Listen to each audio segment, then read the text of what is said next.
There are more than 100 known sleep disorders, including insomnia, sleep apnea, sleepwalking, and restless legs. Tonight, we focus on the effects of these disorders and how to treat them.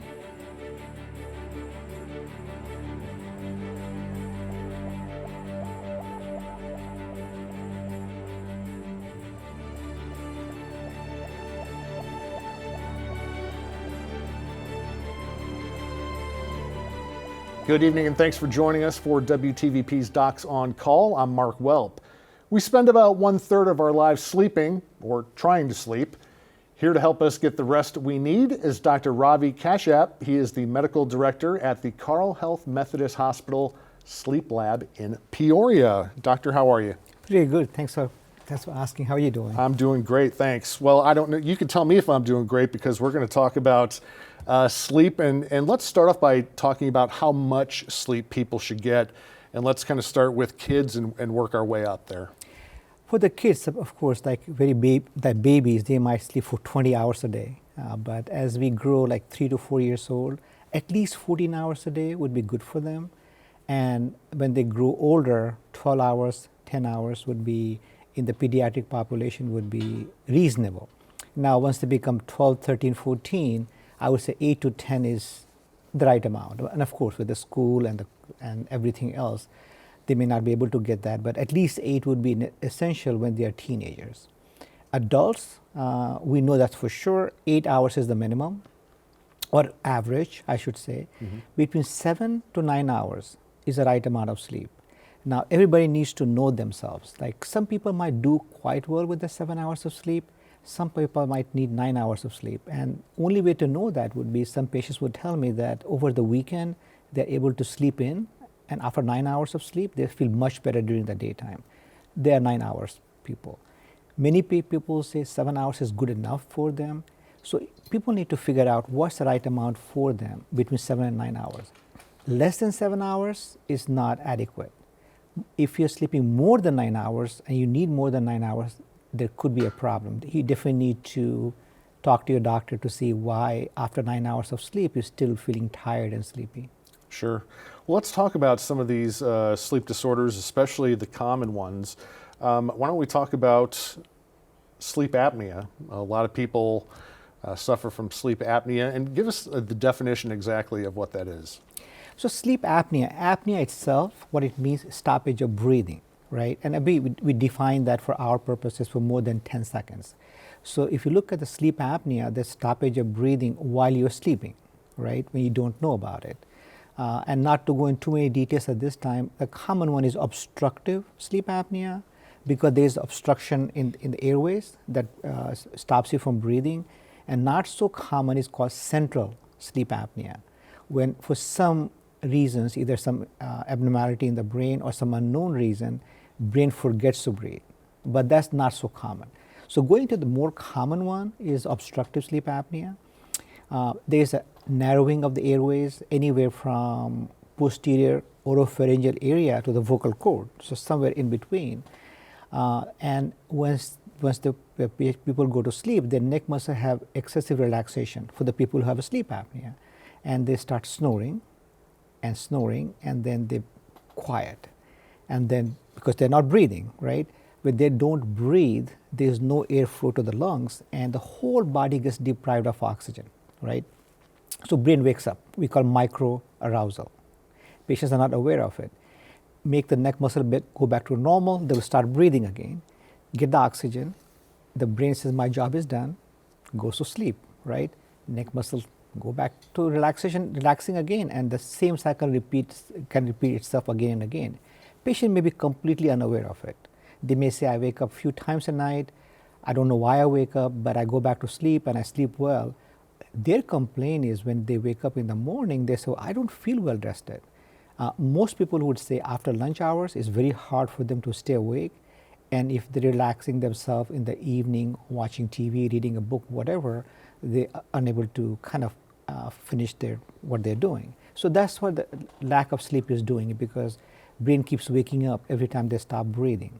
So if you look at the more details on that, so two things are happening at the same time. When they stop breathing, that results into the brain waking up, microarousals. And when they stop breathing, they are not getting oxygen. So there's lack of oxygen, hypoxia in the medical term.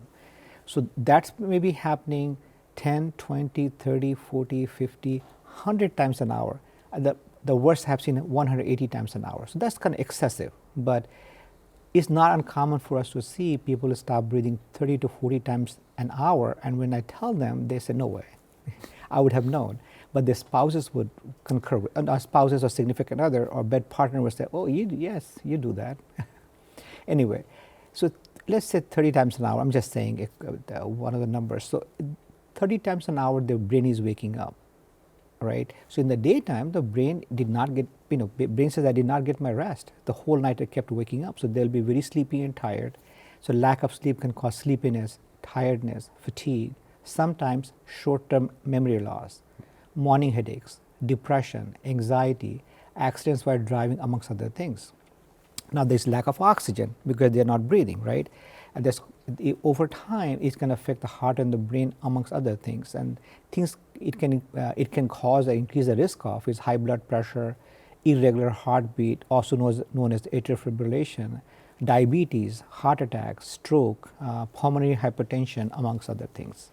So that's a sleep apnea in general. Sure. So I'm sure you have a lot of spouses tattling on their significant others saying, hey, look, you're snoring way too much. I can't sleep. Go see the doctor. Yes. So when they come, first thing I ask the spouses that, hey, did your wife or husband bring you here? And they say yes. Yeah. Tell us a little bit about the sleep tests that people do to see if they have sleep apnea. What all goes into that? So there are two major variety of sleep studies. One is called polysomnography or the polysomnogram, or in-lab sleep study, where the people go to the lab, sleep lab, and go sleep there and have a sleep study done. Shorter version will be home sleep study, when they can get the sleep apnea study done at home. So in-lab sleep study, polysomnogram, is much more detailed. It is done in one of the sleep centers, where we can do the EEG, looking for the brain waves, EKG, or looking for the heart monitoring, snoring monitoring, airflow monitoring, chest wall movement, abdominal movement, leg movement. So it's a lot of wires hooked all over the body, right? So much more detailed. Of course, the main purpose is to diagnose sleep apnea, but occasionally we have noticed or diagnosed some patients with unknown seizure disorder because there's EEG going on, or unknown atrial fibrillation, which patients were not aware, but we look at the heart monitoring, etc. Sometimes REM behavior disorder as well. On the other hand, home sleep study is much more shorter. It has chest belt. We look for the chest wall movement, and there's something on the finger to look for the pulse oximetry, and something in the nostril to look for the airflow. So it's a very good study for sleep apnea as well, but not as detailed as would be that will be done in the sleep lab. But it has its own advantages, because then you are getting it done at home, so you sleep at your known surroundings, so it makes it easier for many of the patients. So a lot of those patients, if they do have sleep apnea, they're prescribed a CPAP machine, which, if you're not familiar, it's the mask that forces air into you. Is that the most common way to treat sleep apnea? It is. It's the most common way to treat the sleep apnea, and the most effective way to treat sleep apnea. As you mentioned, CPAP is a continuous positive airway pressure. So as you said, there are different kinds of masks: nose mask, full face mask. The machine creates the pressure. A mask has only one purpose: to create a good seal so air can be pushed in.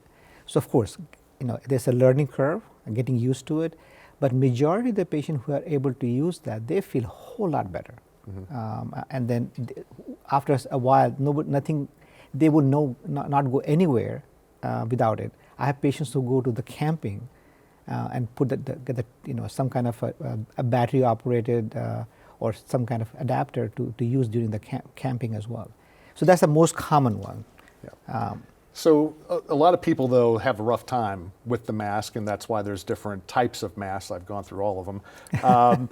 But I've also seen things, mouthpieces that supposedly help. I've seen commercials for an implant. Are those things legitimate? Yes. So the mouthpiece, or the mouth guard, we call a mandibular advancement device. So the mouth guard people know quite well. What is same process, but it's specialized. It moves the jaw forward, and it adjusts over time. Patients adjust by themselves to see how much they can tolerate. For the mild sleep apnea, it's quite a reasonable thing to do. Moderate to severe sleep apnea, it will help, but I don't know it can eliminate that.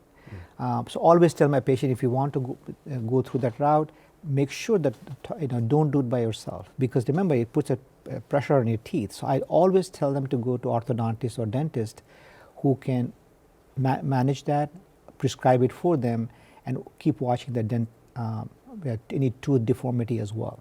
Now, so yes, it is effective, and again, I said in 6 months, once they're fully adjusted, you can have a repeat home sleep study this time with a dental device in, so you can see has it eliminated your sleep apnea or not. The ENT surgery or ear, nose, throat surgery, especially for the children, is a decent choice where they can remove the tonsils, adenoids, uvula. It's a long name, it's called uvulopalatopharyngoplasty. We call UP3. Effective, and for adults as well is effective. The only problem with that is that number one, it's very painful, especially for the adults, at least 2 weeks of misery. But also it's only effective 50% of the time. So I tell my patients, you can go for it, but remember, I don't know it's going to work for you or not. Now the implant device you're saying is a pacemaker in a way, if you will. So implant device is that they put a pacemaker, just like for the heart, put on the right side, and what they do is make some kind of surgical intervention to make a hole in the neck. It's a lot more detailed than that, but what the ENT surgeons are trying to do is go in and find the nerve called hypoglossal nerve, right? So the pacemaker wire is attached to the hypoglossal nerve, and once this all healed up, it may take a few weeks to do that.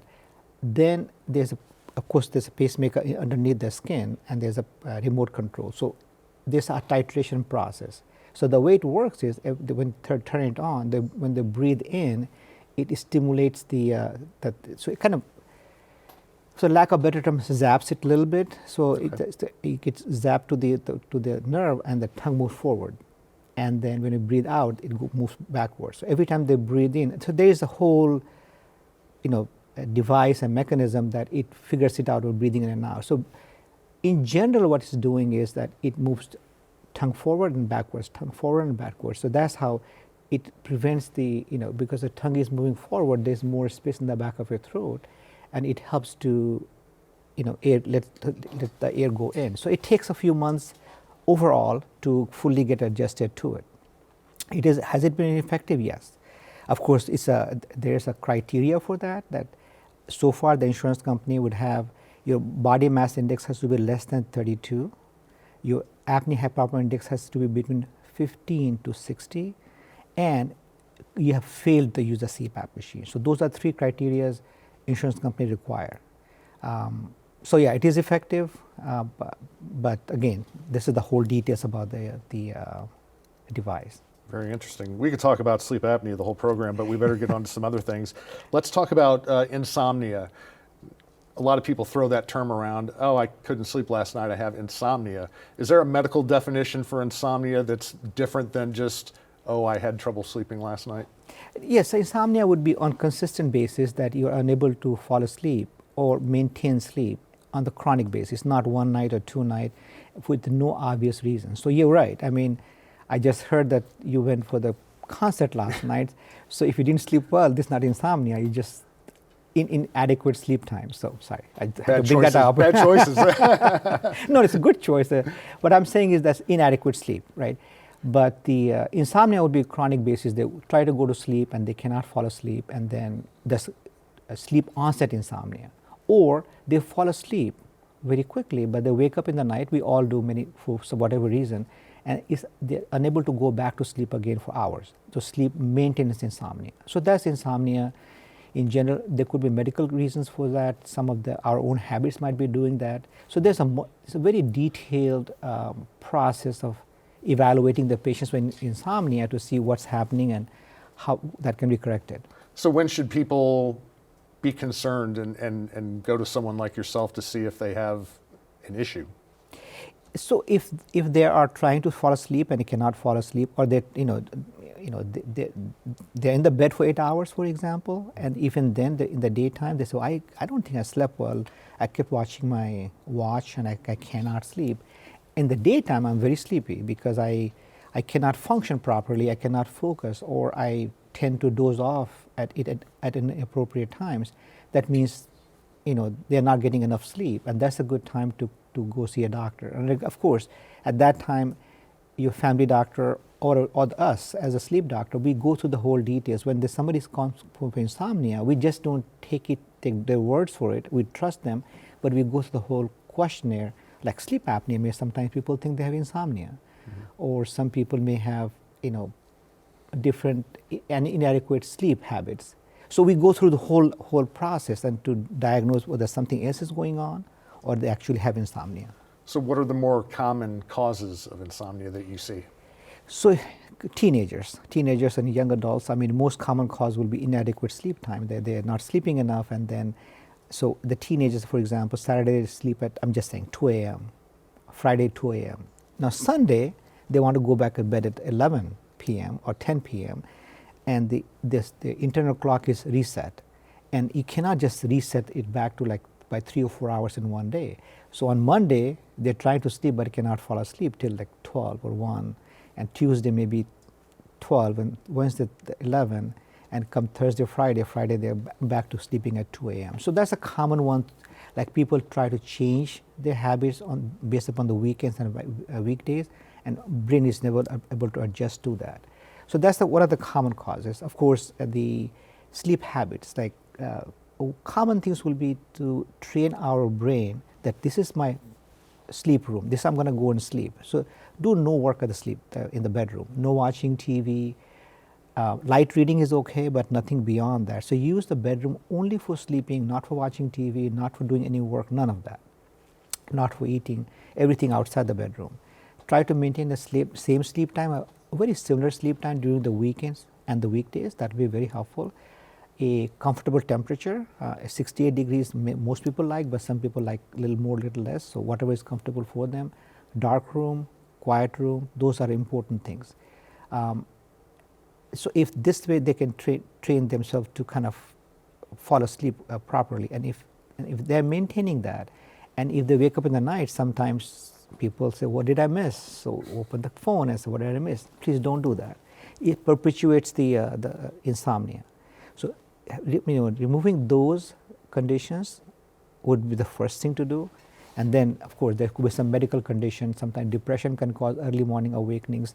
There are many other things. Some people may be taking the water pills like Lasix late in the evening. That could cause them to wake up multiple times. So it's a very long history that we do make sure that we address their concerns. You mentioned phones, and we hear a lot of news reports about blue light and how you shouldn't be on your phone right before you go to bed, or your tablet, watching TV, whatever. Can you expand a little bit more on that and why that's not a good thing? Yeah, so the stimulation of the brain, right? Eyes are the direct communication to the brain. So stimulating the brain and trying to shut it off brain wants to be shut off. It's just like, for example, if summertime, if you want to sleep at 9:30, it's hard to fall asleep at 9:30 because you just got exposed to the sun and you cannot fall asleep. With the winter, 9:30, if you really want to sleep, you might have easier time. So that's part of the blue light, stimulating the brain and not letting it slow down as it's supposed to. Okay.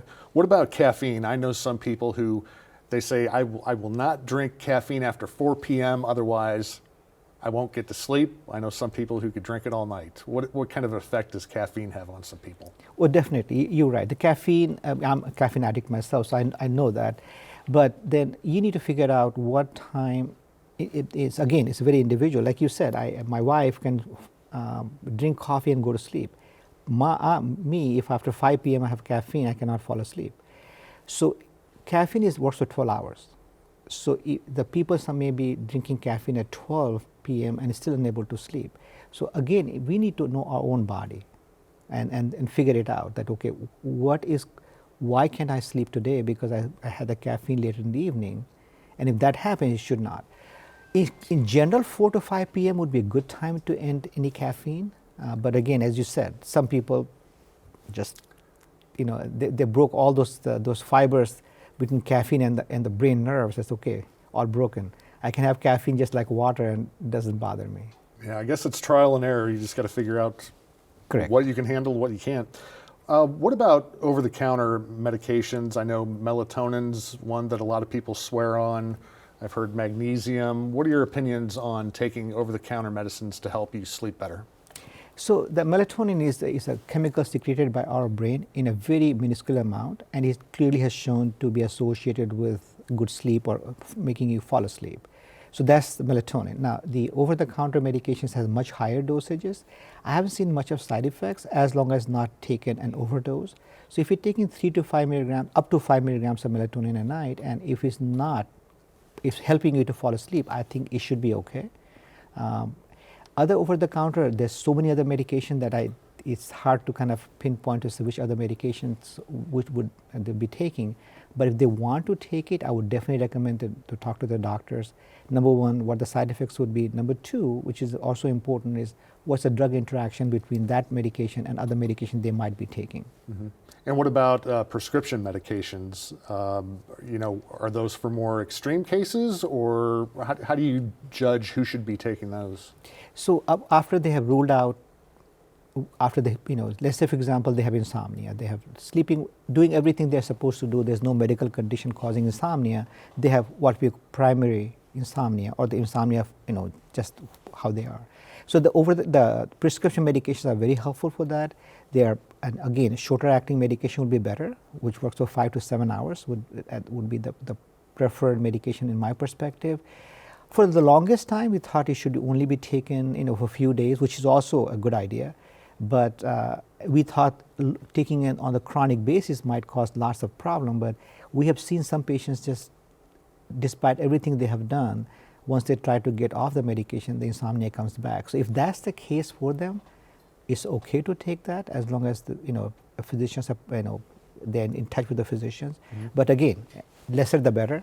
If you can train your brain to sleep at a certain time and then try to get off the medication, will be more advisable. Okay, one more thing before we go I want to talk about is restless leg syndrome. That's an interesting one, and people I know that have it, it's not a one-size-fits-all thing. Some have really extreme symptoms, others it's just kind of annoying. Tell us what that's all about. Yeah, so the people who have restless leg syndrome, they will know exactly how it is. So restless leg syndrome would be when they're relaxing, like for example, like sitting right now, or especially when they're going to bed. So when they get more relaxed, they have the achy sensation in the back of the calf. They have to, so that's part of it, the aching sensation. But even for definition part, the moment they start moving, either moving the legs, it goes away. So restless leg syndrome, that will be people will figure out like I have an achy sensation and I have to keep moving so that I don't have that pain, and that's why they have restless legs. So I have, as you say, extreme cases. I have seen patients. I go to the patient's room and they're walking in the exam room because the doc, I can't sit still, or they're sitting, they're constantly moving the legs. So that's the restless leg syndrome. There are some known causes for that. Caffeine is one of them. Chocolates would be another of them. Iron deficiency, anemia. Sometimes the pregnant females have that as well. So, and in the renal failure. So those things, some medical conditions are known, and that should be corrected first. Now, after taking all those, correcting the iron deficiency and all, if they still have restless legs, then the medications are available for them, which be taken once a day or twice in the evening. So there are conditions, there are treatment for that. And is there any rhyme or reason as to who gets restless leg syndrome? No, other than the medical conditions we talked about, it just happens for the people. There's no genetics involved, but it doesn't run in the family. But we do see that. But no, there's no other gender or the age. None of that is involved with that one. What's your stance on naps?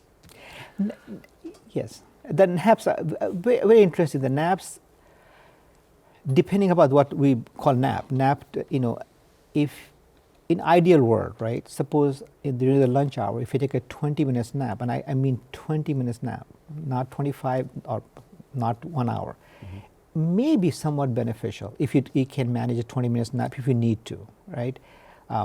Japan and all, maybe siesta they call, but that's what they do in the office. They have lunch, whatever, and they just lie down for 20 minutes. May not be a bad idea. It rests your body and you can move on. Now, taking a nap, I say micro sleep or a long sleep, 1 to 2 hours, that's definitely not healthy. Because now that your brain is getting, you're sleeping now, and now you try to go to sleep in the nighttime, and then you cannot fall asleep because you had 2 hours of sleep prior, and then you try to sleep, you cannot fall asleep, and it becomes a cycle of irregular sleep time, especially in the evening, like after 4 or 5 p.m.